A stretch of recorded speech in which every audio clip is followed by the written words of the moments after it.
Agora é a correção. Terceira série, iniciamos a nossa aula número 16, onde faremos as correções das páginas 757 e 758. Para praticar. Questão 1. A grande importância ecológica das algas planctônicas é devida ao fato de elas proporcionarem. Quando a gente falar de plâncton, a gente tem que lembrar da fotossíntese que as algas fazem, tá? As algas do plâncton realizam fotossíntese e são as responsáveis por cerca de 70% do oxigênio que a gente tem disponível no planeta Terra. Então, a gente ficaria aqui com a letra P. 2. Em certas regiões do Nordeste brasileiro, são utilizadas na construção de habitações rurais tijolos de diatomitos, constituídos por carapaças compactadas de diatomáceas. Esse material corresponde a... não é artrópode, não é porífero, não é molúsculo. Que algas são essas? São as diatomáceas que compõem o grupo das crisofícias, certo? As crisofícias, ou também chamadas algas douradas. 3. Analise as afirmações abaixo. 1. As algas são seres fotossintéticos, conhecidos como plantas do mar, e por esse motivo pertence ao reino Plant. Não, né? Ela tem um reino próprio, reino protoctista, tá?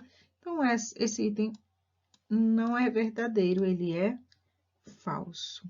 As algas são responsáveis pela maior parte do gás oxigênio liberado diariamente na biosfera. Verdadeiro. 3. Quando há um desequilíbrio dos fatores ambientais, as algas podem se multiplicar descontroladamente por meio da floração. Perfeito, tá? Tem uma aula da segunda série que eu vou falar sobre os problemas ambientais que as algas causam. Um deles é a floração. Quem quiser, coloca lá na playlist da segunda série, que tem essa aula lá, tá? Mas mesmo assim, a gente comentou em aula que elas são responsáveis por maré vermelha, floração, alguns desequilíbrios ambientais devido à sua multiplicação exagerada e muitas vezes é pelo alto índice de matéria orgânica na água, contaminação, né? Então, a gente fica aí com a letra B, né? Onde a 2 e a 3 é certa. 4. As algas microscópicas que flutuam nas camadas superiores das águas dos lagos e mares fazem parte da comunidade aquática denominada plâncton, certinho? Essas algas constituem o plâncton fotossintetizante ou fitoplâncton. A vida nos mares depende das algas do fitoplâncton, constituído principalmente... Qual é a constituição do fitoplâncton marinho? É composto principalmente de algas unicelulares, tá? Como as diatomáceas e os dinoflagelados, certo?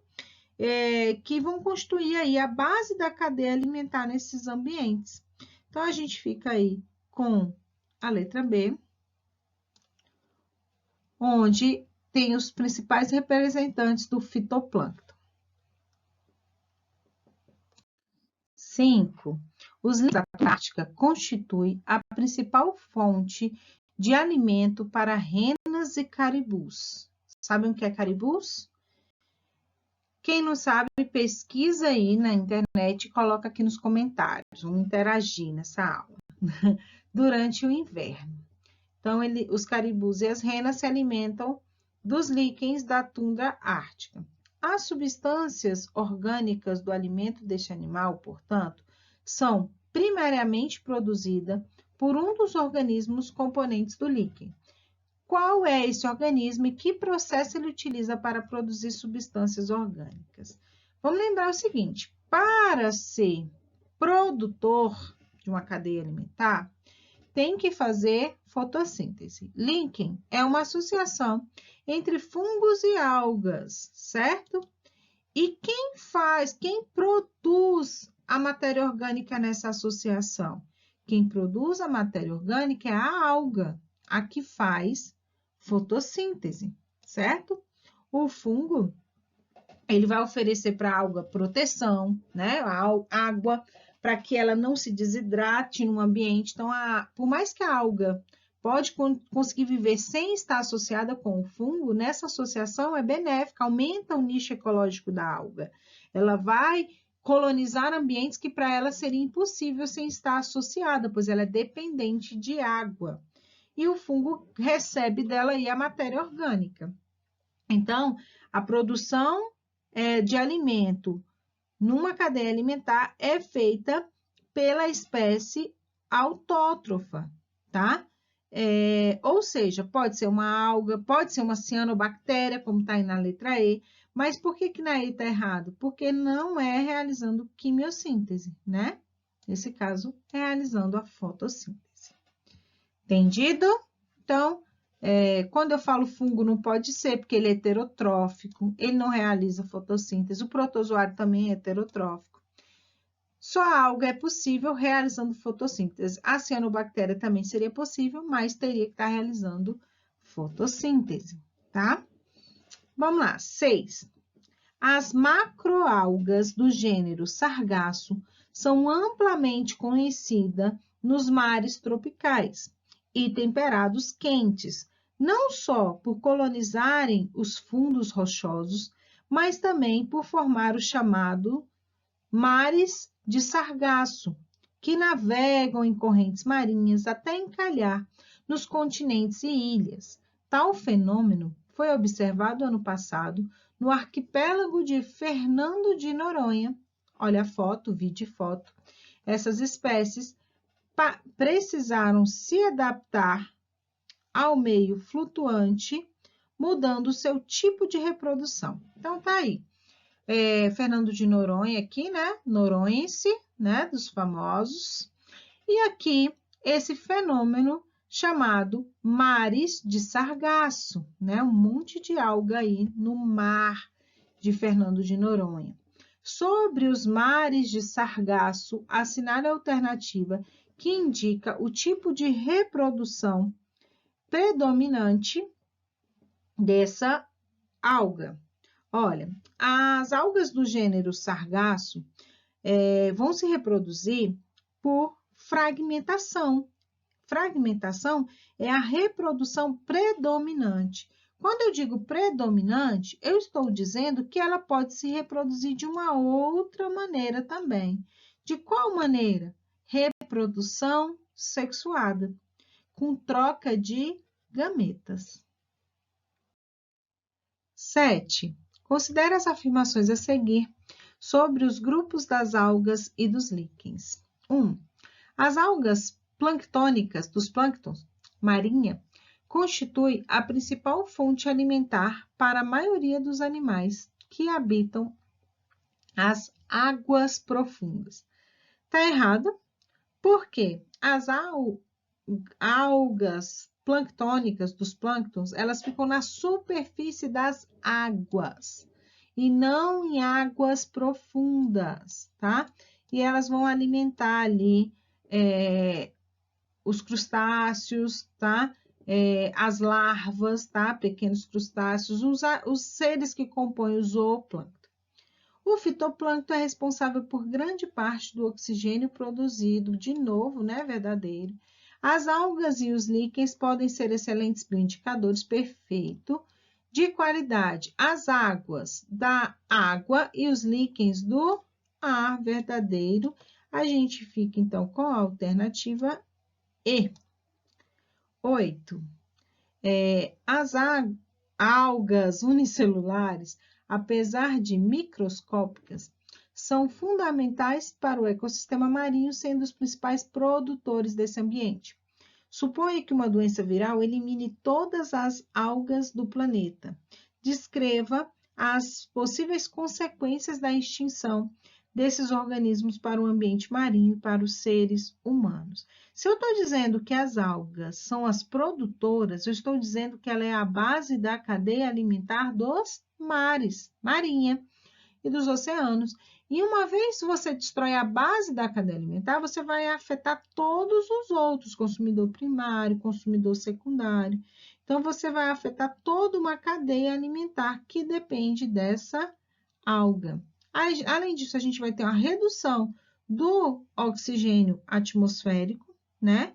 Que afeta a vida humana. Vai ter uma redução dos peixes, né? Que são base alimentar de muitas culturas. Vai ter uma elevação da temperatura global, porque vai aumentar a quantidade de gás carbônico, né? Que não vai ser retirado da atmosfera por essa belezinha que é a alga. Então, eu coloquei para você que a extinção das algas possivelmente eliminará quase todos os organismos marinhos, pois são os principais produtores, a gente tem alguns outros, mas com não muita eficiência, e que a consequência é a morte mesmo, né? De espécies que são dependentes do oxigênio, ou devido ao aumento aí do gás carbônico e as consequências ambientais, certinho? 9. As algas podem viver fixas ou sobre rochas submersas ou livres, tanto no fundo das águas quanto flutuando. Com relação às algas, analise a seguir. A uva, a alface do mar, a alface do mar ocorre no litoral brasileiro aderida às rochas. São algas verdes pertencente ao filo Chlorophyta, certinho. As algas vermelhas, Rhodophyta, podem ser extraídas substâncias utilizadas na culinária e no preparo do meio de culturas, verdadeiro, o agar, né? Que a gente faz a gelatina para cultivar bactérias em laboratório. As algas pardas, como por exemplo o sargaço, além da fucoxantina, certinho, que é um pigmento, pode apresentar outros pigmentos, verdadeiro. As algas apresentam geralmente muito mais de um pigmento. E a cor dela é o pigmento predominante, muitas vezes. A alternância de gerações é observada em algas verdes, vermelhas e pardas, sim. Tipo de reprodução por alternância de gerações, uma fase haploide, uma fase diploide.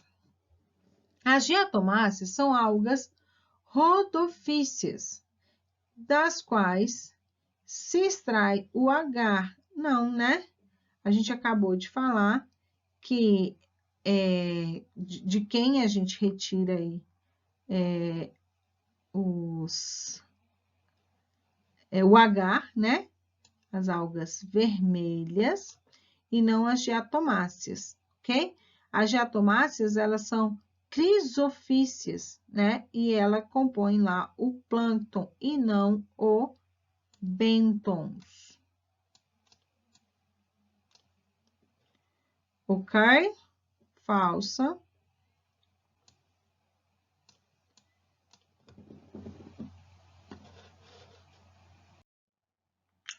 10. Assinale o que for correto. A reprodução assexuada das algas e das bactérias é feita basicamente por fissão binária, né?